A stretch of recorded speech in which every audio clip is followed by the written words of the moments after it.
Hi, you're listening to a student-focused episode of the Sociology Show podcast. If you're studying the subject at GCSE, A-level, foundation, degree, or any other discipline, then this podcast could be of help to you. If you have a question for the show, then you can email the Sociology Show podcast at gmail.com, and one of the teachers, lecturers, examiners, or experts will answer your question for you. You can sponsor the show on the GoFundMe page and subscribe on all the usual podcast platforms. If you're going to class, going to the gym, or just chilling, put your headphones in and let's be sociology geeks together, eh? Hello and welcome to a student-focused episode of the Sociology Show podcast. This podcast is sponsored by Collins. High-quality student books, teacher guides and unbeatable value revision for GCSE and A-level sociology. And so Sociology Show listeners can get 25% off Collins Sociology resources until the end of December 2021, including the new book, How to be a Sociologist, an inspiring introduction to studying sociology at A-level and university. Simply head to collins.co.uk/sociology show and enter the code sociology show at the checkout. Terms and conditions apply. I'll give you that again. It's collins.co.uk/sociology show. And if you enter the code sociology show at the checkout, then you are entitled to 25% off Collins Sociology resources. The Sociology Show podcast is also brought to you in association with Tutor2U Sociology, the exam performance specialist for A-level and GCSE sociology students and teachers. And so you can visit their website, which is tutor2u.net/sociology, for revision guides, flashcards, revision videos, and everything else that you need for your A-level or GCSE sociology studies. In this episode, Matthew is going to explain 18 key terms that you really need to know for the subject. So the first term, Matthew, for you to define is sociology. Thank you, Anna. Yeah, I thought I'd define sociology to begin with because lots of people start the subject and start to learn new different words and terms without actually understanding what sociology is. So the term itself was first defined by Auguste Comte in the late 1700s. And he said, if you break the word into two parts, you can understand what it means. So we have soci, which is short for society, and then ology, which means the study of. Or more specifically, it means the scientific study of. So if you put that together, sociology means the scientific study of society. And the next term we've got for you is culture. Okay, so culture means a way of life for a particular society. So if you were to ask someone from another country, what do you think of the British? They might come up with some real stereotypes. So they might say that we're obsessed with queuing, or we like to drink tea, or we like to watch cricket, for example. These are all examples of our culture, our cultural behaviour. So culture, as I said, means a way of life for a particular society. And how many of those cultural identities do you think that you fit into? Well, I'm currently sat drinking a cup of tea, as you are, Anna, and I do like a bit of cricket. And what else did I say? I thought you were more of a football person. Oh, yeah, I do like football, but I like cricket as well. So, yeah, maybe the cultural stereotypes of the British is pretty spot on. All right, thanks for that answer. So our next term for you is identity. Okay, so your identity is how you view yourself and how you present yourself to others. It also is how others view you. So your identity is built on lots of different components. So your sex, your ethnicity, your social class, the way you dress, the way you do your hair, all go into making up your identity. You could further split your identity into two parts, a personal identity and a social identity.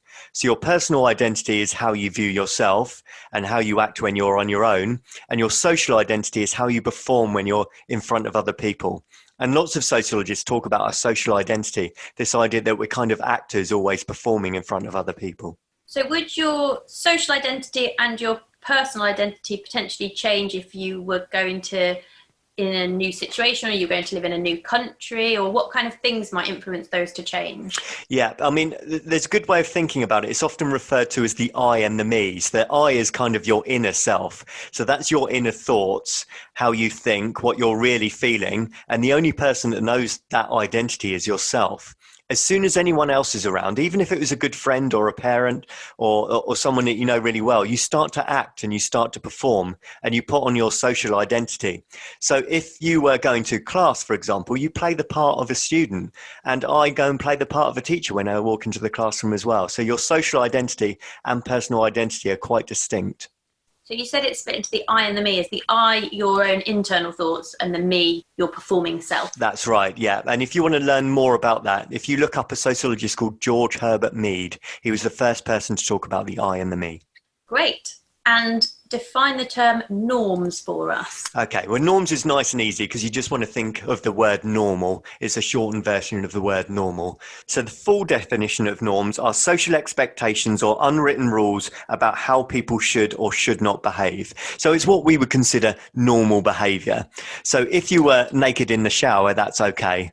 If you started walking down the street naked, that's not okay. So the norm changes depending on where you are, the situation, the time, location, and so on. Does that mean it's acceptable if it's late at night and you're drunk to walk down the street? What you want to do in your own time, Anna, is completely up to you. All right, you define values for us now. Okay, so values are the beliefs or ideas we regard as important in our society. It's basically what you build your life upon. So many people consider their family as a really important value, or spending time with their family. Some people might value money. They think it's really important to make as much money as they can. So your values are what you regard as important both for yourself but also for wider society. And our next term for you is roles.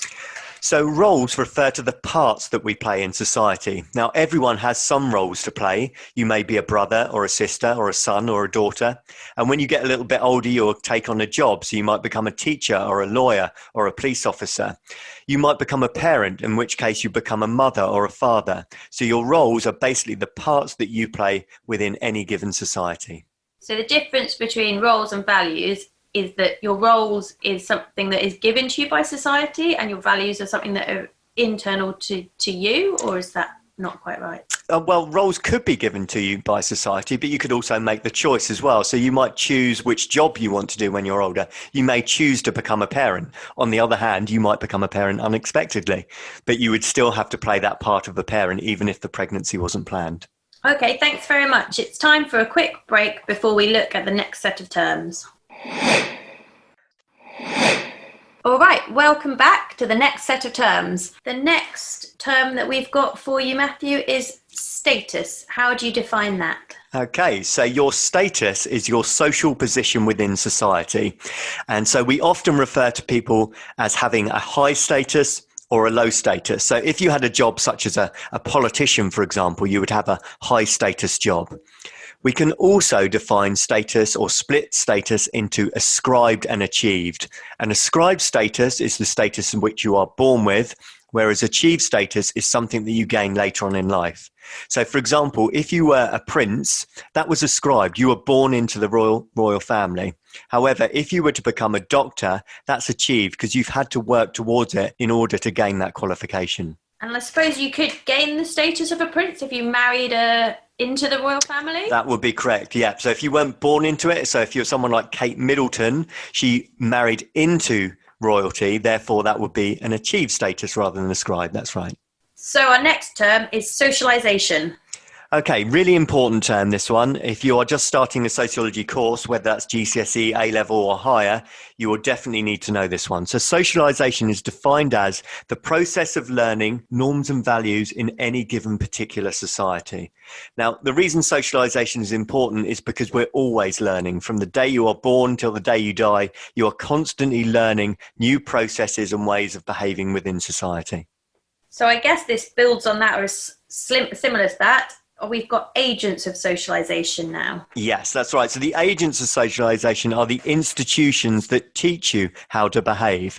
So the most obvious one is your family when you're young. But then as you get older, you will go to school. So you have your teachers, your friends, media, politicians, law. So the agents, sometimes referred to as agencies of socialization, are the institutions that teach you the acceptable way to behave in any given society.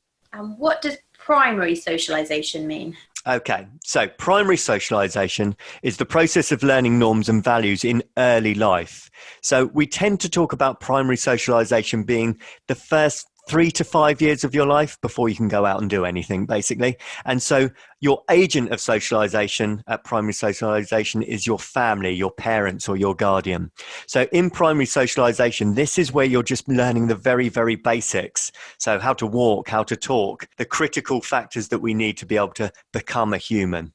You say they're basic, but they are definitely needed, and those early years form a huge influence on what the next term is, I imagine, which is secondary socialization. Yeah, that's a really good point, actually, Anna, because many people, if you study psychology, for example, many people say that our personality and our behaviors are shaped by those early years in our life. But yeah, let's move on to secondary socialization then. So this is the process of learning norms and values in later life from institutions such as education, media, peer groups, work, and religion. And the important thing with secondary socialization is it never ends. So even if you got older and older and older and you're retired, you're still learning things all of the time. So secondary socialization goes all the way through till the last day that we live our lives on this earth. That's an interesting thought, eh, Anna? You're always learning. Definitely. And you are always learning every day, especially if you're studying sociology. Exactly. You're learning something here, aren't you? Well, I'm interested about the next term, which Okay. we've got here, which is feral children. Okay, so the reason I put this in is because it kind of teaches us about socialization and how it works. So the word feral just means wild. Now, you may have heard of some of these cases, but there are cases around the world where children have been left to fend for themselves. They have become feral, they've become wild. We've seen examples of children growing up with packs of wolves, or even in some cases being locked away from other members of society. Some of the stories are quite sad, but the reason it's important to study feral children is it shows that all of our behaviors come from learning from other people. We do aping or mimicking or copying of other people. Now, if you were to leave a child with another animal type, such as a pack of wolves, that child will start to copy the animals around them. So it shows us humans aren't quite as clever as we think. What we actually do when we learn is we just mimic and copy the other people around us. This is a scary thought for you. This is why we turn into our parents, because later on in life, you'll start to notice that you've got habits and behaviors that our parents displayed because you've picked them up and you've copied them and mimicked them throughout your life. Tell you what, that reminds me of the Jungle Book, Exactly. Mowgli. That sounds like an example of that, where he gets accustomed to the other animals that he's with rather than to human society. That's right, yeah. The Jungle Book would be an example of a feral child. I mean, if you want to look up some real life examples, Oksana Malaya is a girl from the Ukraine. If you type that into Google, Kamala and Amala is a well-known case. The first known case was in France. He was known as the Wild Boy of Aveyron, and possibly the best known case is a girl called Jeannie Wiley. And this was in America. It was a girl who was locked away from anyone else for 13 years. She was locked away by her father in one room, just left to survive on her own. Really sad story, but it tells us something very interesting about human behavior and socialization. All right, well, following that, it's time for another short break before we continue to define the terms. So welcome back. The next term is resocialization and anticipatory socialization. Okay, you're less likely to see these ones in the textbooks, but they are useful terms to know. So resocialization is the idea that as we make changes throughout our life, we have to rethink about our acceptable norms and values and ways of behaving. So if you were to move to another country, or you were going to get a new job, or you became a parent, you would have to re-socialize. You'd have to restructure your life and learn a different way of behaving for your big changes that have occurred. Anticipatory is, as the word suggests, it's where you anticipate this happening. So, for example, if you were pregnant, you know the baby's coming. So because you know the baby's coming, you already anticipate what it's going to be like to be a parent before the baby's actually born. So you might start to organize the nursery, think about names, imagine what it's like being able to hold the baby and look after the baby. So you are anticipating the change before it even occurs. And at that point, would you say that to some extent the person that's carrying the child through pregnancy is already in the process of resocialization because they've had to adapt, but perhaps the partner of them that isn't carrying the baby is more in the anticipatory socialization. Yeah, I think that's a really good point. And that's why I put the two terms together, actually, because most of the big changes that occur in our life when we have to re-socialize, we are aware of it already. The only exception might be if there was an accident, for example, if you suddenly lost someone and you weren't expecting it, then you wouldn't have any anticipation of that occurring. So something like that would be a big shock in your life, you'd have to re-socialize without the anticipation first. Thank you very much. Our next term is sanctions. Okay, so sanctions refer to rewards or punishments that can be formal or informal, and they can be positive or negative. So if you think about how a parent interacts with their child, they're using sanctions all the time. So they may say, for example, that if you are good today, if you're very good, you can choose some sweets later on in the day. So that would be a kind of positive sanction or reward to try and get the child to behave in a particular way. Likewise, they might say that if you carry on moaning or you're not doing as you're told, you're going to have to sit on the naughty step. So that would be a negative sanction. And I also mentioned they can be formal or informal. So if it was a parent using something like pocket money or naughty step, that's just informal. It's just their kind of decision.